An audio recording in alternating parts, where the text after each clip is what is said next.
কিরে তোর সামনে জুন মাসে এইচএসসি পরীক্ষা, তুই এইচএসসি 85 পরীক্ষার্থী না? জি ভাইয়া। তো কলেজ তো শেষ হলো, তো কলেজে কি পুরো সিলেবাস শেষ করছে? কলেজের পড়াশোনা কেমন চললো? ভাইয়া আমার না আসলে কলেজে পড়াশোনা হয় নাই ভাইয়া, আপনি জানেনই তো সরকারি কলেজে পড়ি, ক্লাস হয় না, আর্টসের স্টুডেন্ট, আবার কোচিং টোচিং করেও যাইতাম না ঠিক মতো। আমি কি করব ভাইয়া? কি বলিস, তোর সামনে পরীক্ষা, তোর এত টেনশন মাথায় থাকা উচিত, তুই এখন দেখি ডিপ্রেশনে পড়ে আসিস, কাহিনী কি তোর? প্রিপারেশন থাকবে 100তে 100। হ্যাঁ ভাইয়া কি করা উচিত আমার বলেন তো? এরকম তোমরা যারা যারা এইচএসসি 25-এর শিক্ষার্থী রয়েছো, কিন্তু তোমরা এখন পর্যন্ত তোমাদের কিছু পড়াশোনা হয়নি বা তোমরা প্রচুর চিন্তায় রয়েছো যে সামনে এইচএসসি পরীক্ষা, কিন্তু আমার কলেজ তো পুরো জীবনটা পার হয়ে গেল, 1.5-2 বছর হেভি হাই উল্লাস করলাম, ফুর্তি করলাম, বাট পড়ার কাজ কিছু করি নাই, আগামাথা কিছুই জানি না, শুধু জানি সিলেবাসে, শর্ট সিলেবাসের উপর পরীক্ষা হবে।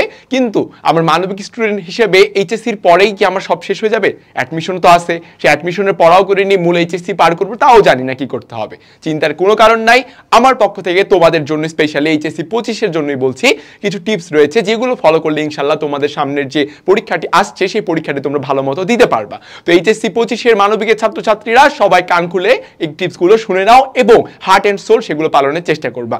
সর্বপ্রথম কথা যেটি বলা হয়েছে এখানে, ভয় পাওয়া যাবে না, একদমই না ভাইয়া। তোমার নিজের মধ্যে বিশ্বাস তুমি জাগ্রত করো যে হ্যাঁ আমি পারবো, আমার পুরো কলেজ লাইফ কি হচ্ছে হোক, জাহান্নামে যাক সেটা, কলেজ শেষ, আমি বিদায় অনুষ্ঠানে গেছিলাম, র্যাক ডেতে নাচানাচি করছি, দ্যাটস এনাফ, শেষ। পরবর্তীতে আমি যাবো এইচএসসি সার্টিফিকেট নিতে, যেখানে লেখা থাকবে জিপিএ 5, এবং পরবর্তী স্কলারশিপের জন্য আমি যাব কলেজে, ঠিক আছে, কাগজপত্র উঠাইতে, দ্যাটস ইট। এটাই তোমার কাজ হবে পরবর্তী কলেজের দিকে। এখন তোমার নিজের কাজ, তুমি ভয় পাওয়ার কোনো দরকার নাই, প্রিপারেশন কেমন হচ্ছে না হচ্ছে ওগুলা ভাবারও দরকার নাই, খালি কাজ করো। কি করতে হবে? শুধু খালি কাজ করো। যেমন পরের কথাটা দেখো, যেমন সবার এটা একটা মৌলিক সমস্যা যে ভাইয়া পড়া হয় নাই, সমাধান কি, সমাধান কি, সমাধান কি, তাই না? পড়া হয় নাই ভাইয়া, বুঝতে পারছি, তোমার সমাধান এই যে একটা, এটাই তোমার সমাধান, যেটা হলো এইচএসসি 25-এর আমাদের একাডেমিক টু অ্যাডমিশন কোর্স।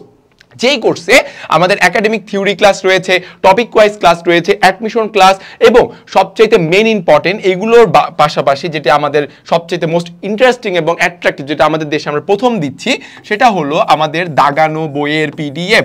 এখন অনেক আমার সোনার ছেলেমেয়েরা রয়েছে যারা কিনা বই দাগা পড়ার ক্ষেত্রে তোমরা গাইডের উপর নির্ভরশীল, তোমরা মূল বই পড়োও না ভাই। হ্যাঁ, তোমরা মূল বই কি জিনিস জানোই না, কই পড়ে আছে ওইটাও জানো না। বাংলা ইংলিশ শর্ট সিলেবাস হওয়ার পরেও আইসিটি বলো বা তোমার geography, civic, sociology, social work, logic যাই বলো না কেন, তোমরা মূল বইয়ের দিক তাকাওই না, আরে কি মূল বই পড়বো না। কিন্তু তোমরা কি একটা বিষয় জানো যে মূল বইয়ের দাগানো অংশ অর্থাৎ ইম্পর্টেন্ট অংশ থেকে তোমার অ্যাডমিশন লাইফে, অর্থাৎ তোমার এই যে অ্যাডমিশন লাইফে জিকে কোশ্চিন আসে? এটা কি তোমরা জানো? আর্টস স্টুডেন্ট হিসেবে তোমাদের অবশ্যই জানা উচিত, যারা জানো না আজকে জেনে নিলা। এই কারণে তোমাদের সকলেরই দরকার কি ভাইয়া, মেন বুকটা ভালো মতো পড়া।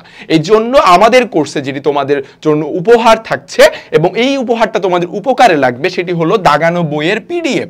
কি বললাম? দাগানো বইয়ের পিডিএফ তোমাদেরকে সরবরাহ করছে আমাদের একাডেমিক টু অ্যাডমিশন এইচএসসি 25-এর কোর্সে। এছাড়া আরো কিছু বিষয় রয়েছে, ক্লাস রয়েছে, রেকর্ডেড ক্লাস। এখন বলতে পারো ভাইয়া অধ্যায় তো অনেক বড়, প্লাস বোরিং। হিস্ট্রি যদি পড়তে যাই ভাই আমার খুব ঘুম লাগে, সিভিক্স পড়তে গেলে আমি বুঝি না, মাথার উপর দিয়ে রাষ্ট্র ব্যবস্থা চলে যায়, শাসন বিভাগ কাকে বলে, আইন বিভাগ কাকে বলে, এটাও আমি জানি না।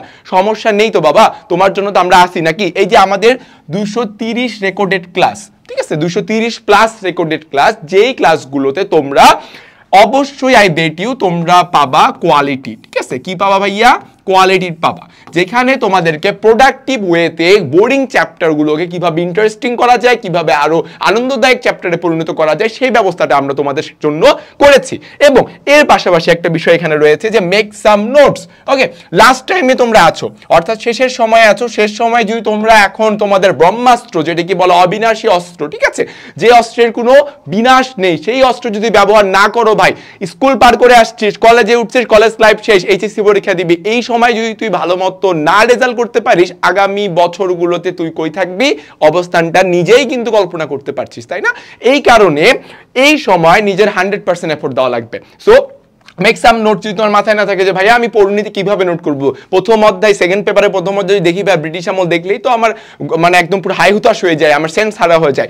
সমস্যা নেই তো, তোমাদের জন্য আমরা আসি তো। এই যে দেখো আমাদের লেকচার প্লাস সাজেশন, ঠিক আছে, লেকচার শিট প্লাস সাজেশন, এখান থেকে তোমরা সুন্দর করে খুঁটে খুঁটে নোট বাই করতে পারবা। যেই নোটগুলো আমাদের কোর্সে দেওয়া রয়েছে বা সাজেশনগুলো দেওয়া রয়েছে সেগুলো হচ্ছে কই থেকে নেওয়া হয়েছে বা কই থেকে করা হয়েছে, অবশ্যই মেন বই থেকে, এবং কোনগুলো যেগুলো তোমাদের বিগত বছরের এইচএসসি বোর্ড কোশ্চেনগুলোতে এসেছে এবং পরবর্তী পরীক্ষাগুলোতে আসার সম্ভাবনা অনেক হাই। সম্ভাবনা কত ভাইয়া? হাই বা 100,000% বলে দিলাম, ঠিক আছে। কারণ আমরা সকলেই একটা বিষয় জানি, একটা বড় ফ্যাক্ট বা আয়রনি যাই বলো না কেন, যে HSC equals to last year বা প্রিভিয়াস ইয়ারের বোর্ড কোশ্চেন, ঠিক আছে, লাস্ট ইয়ার বা প্রিভিয়াস ইয়ারের কি বোর্ড কোশ্চেন। সো ওইটার উপর আমরা জোর দিয়ে আমাদের এই কোর্সটিকে আমরা সাজিয়েছি। এবং সর্বশেষ যে বিষয়টা তোমাদের সকলের ক্ষেত্রে প্রযোজ্য হবে এবং উপকারে আসবে সেটা হলো বেশি বেশি করে এক্সাম। ওকে, সো এক্সাম দেওয়ার মাধ্যমে কি হবে বলো দেখি, এক্সাম দিলে কি ভাইয়া কি হবে, আমি তো ভাই বুঝতেছি না, ঠিক আছে। বা ভাই আমার বাসা থেকে আমার কোচিংয়ে যেতে, যেখানে আমি এক্সাম ব্যাচে যাবো অফলাইনে, সেখানে যেতে হচ্ছে আমার 2 ঘন্টার মতো সময় ব্যয় হয়, আমি জ্যামে আটকে পড়ি ভাই, বা বৃষ্টি হলে যাইতে পারি না, মন চায় না যাইতে ভাই, ঠিক আছে, বাবা নিয়ে যায়, বাবা চাকরিতে থাকে, আমি যেতে পারি না, কি করব। এই জন্য তোমাদের জন্যই আমরা 120 প্লাস এক্সাম, কয়টা 120 প্লাস এক্সাম নিয়ে আসছি, যেখানে তোমরা নিজেকে যাচাই করতে পারবা। এই জন্যই বলা হচ্ছে বেশি বেশি করে এক্সাম দেওয়া। সামনে তোমাদের পরীক্ষা ভাই, সামনে তোমাদের পরীক্ষা, তাই ভাই আপুরা তোমাদের সকলের কাছে আমার রিকোয়েস্ট, যারা তোমরা মানবিকের স্টুডেন্ট রয়েছো তারা অবশ্যই নিজেদেরকে পিছিয়ে জনগোষ্ঠীর বা পিছিয়ে পড়া জনগোষ্ঠীর মানুষ না মনে করে, ঠিক আছে, নিজেদের এফোর্ট দাও, নিজেদের চেষ্টা বাড়াও, এক্সামগুলো দাও, ক্লাসে আসো, সাজেশন ফলো করে নিজের প্রিপারেশনটা নাও। এখন তো ডিসেম্বর পড়ছে, ডিসেম্বর, জানুয়ারি, ফেব্রুয়ারি, মার্চ, এপ্রিল, মে, মেলা সময় আছে ভাই। এই সময়ে একজন ছাত্র শুরু থেকে বিসমিল্লাহ বলে শুরু থেকেও যদি শুরু করে, সেও একটা ভালো ফলাফল নিয়ে আসতে পারবে ইনশাল্লাহ। দরকার শুধুমাত্র নিজের প্রতি বিশ্বাস, ভয় পাওয়ার কোনো দরকার নাই। আমাদের এই কোর্সে তোমরা এনরোল করলে অবশ্যই ভালো ভালো জিনিস পাবা, ইবুক পাবা, এইচএসসি শুধু না, আমাদের কোর্সের নাম কি একাডেমিক টু অ্যাডমিশন, অর্থাৎ from the first day of your college life to the till the last day of your admission life, ঠিক আছে।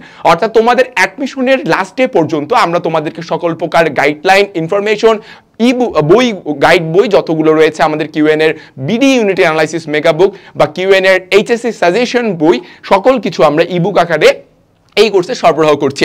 অর্থাৎ কোর্সটি তোমরা যখন কিনবা অবশ্যই তোমরা বুঝতেই পারবা যে না, কোর্সটি কিনে আমাদের বা কোর্সটিতে এনরোল করে কোনো লস হয় নাই। তাই এইচএসসি 25-এর জন্য আবারও কথা বলছি, পুরো কলেজ লাইফ শেষ হয়ে গেছে, কিছু পড়ি নাই, কোনো সমস্যা নাই, জাস্ট ফলো মাই টিপস এবং নিজেকে শাইন করার সময় এখনই ভাই, এখনই। আমি তো নিজে ইন্টার লাইফটা তোমাদের পার করে আসছি, আমিও কিন্তু অনেকেরই মতো সায়েন্স থেকে আর্টসে এসেছিলাম, বাট আলহামদুলিল্লাহ আমি সফল হয়েছি। তাই নিজেকে যদি সফল বানাতে চাও অবশ্যই এই টিপসগুলো ফলো করো এবং তাড়াতাড়ি কোর্সটিতে এনরোল করে ফেলো। ধন্যবাদ সবাই।